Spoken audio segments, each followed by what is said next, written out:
I've done terrible things in my life. By the time I was 24, I had already become the kind of man people warn their families about. I drifted from town to town, living out of my rusted sedan, surviving through lies and fear.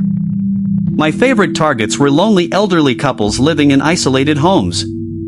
I'd pretend my car had broken down and begged to use their phone.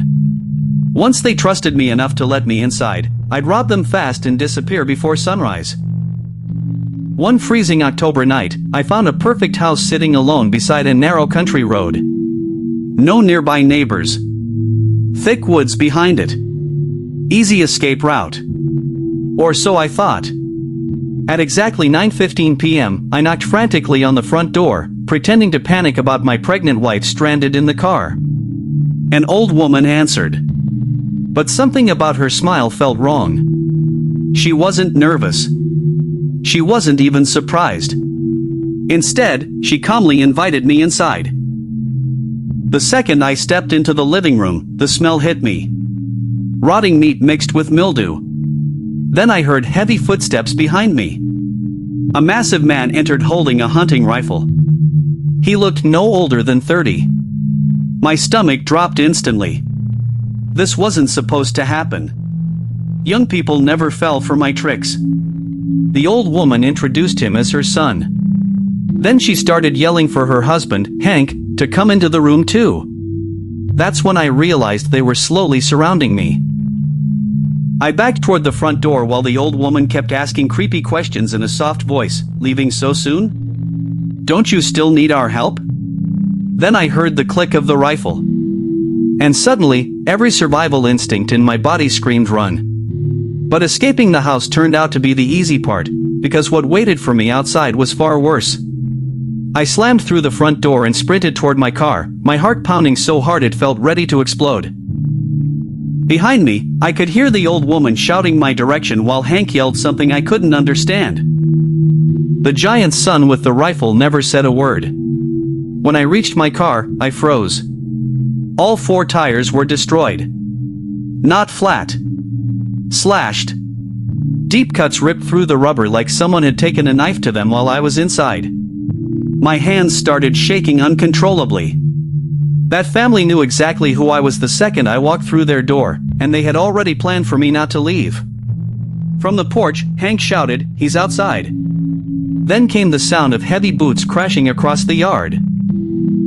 I didn't think. I just ran straight into the woods behind the house. Branches tore at my face while dead leaves crunched beneath my shoes. I kept running deeper into the darkness until my lungs burned. Finally, I dropped behind a massive tree and held my breath. That's when I heard him. Slow, heavy footsteps. Closer. Closer. Every step sounded massive, like the earth itself was shaking. I peeked around the tree for 1 second and nearly screamed. The sun was only a few feet away. He dragged the hunting rifle beside him while scanning the woods silently. His huge boots stopped so close to my hiding spot that I could hear his breathing. For a terrifying moment, I thought he saw me. But then something even worse happened. Back near the house, I heard the old woman scream into the darkness. "Don't let him get away this time." This time. My blood turned cold. That sentence told me everything I needed to know. I wasn't the first person trapped here. And judging by the smell inside that house, I probably wasn't supposed to leave alive. I thought surviving the woods meant I escaped, until I returned to my car and saw someone standing inside the house window staring directly at me. I stayed hidden behind that tree for what felt like forever. The cold night air burned my lungs while fear kept every muscle frozen. Eventually, the giant man disappeared deeper into the woods, his footsteps fading slowly into the darkness. That was my chance.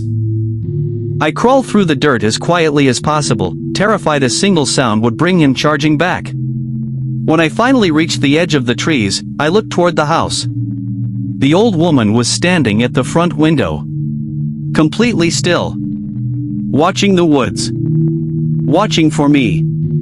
Moonlight lit half her face, and even from that distance, I could see that disturbing smile stretched across her mouth.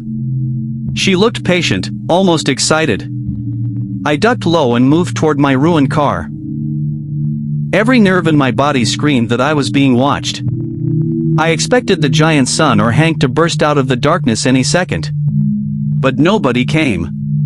I climbed into the car and did the dumbest thing imaginable.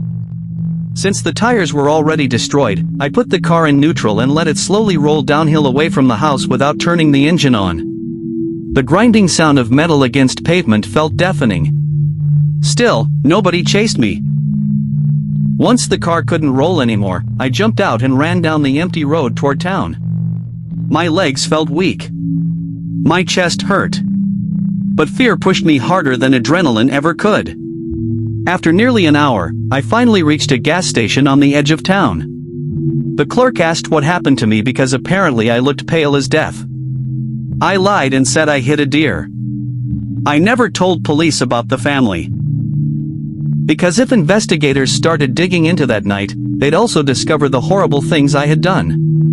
But years later, one detail still keeps me awake. As I rolled away from the house, I glanced back one last time. And I swear there were now 4 people standing in that window staring at me. The old woman. Hank. The giant's son. And someone else. Someone tall, impossibly thin, whose face I couldn't fully see. To this day, I still wonder how many desperate strangers knocked on that door before me, and never made it back out.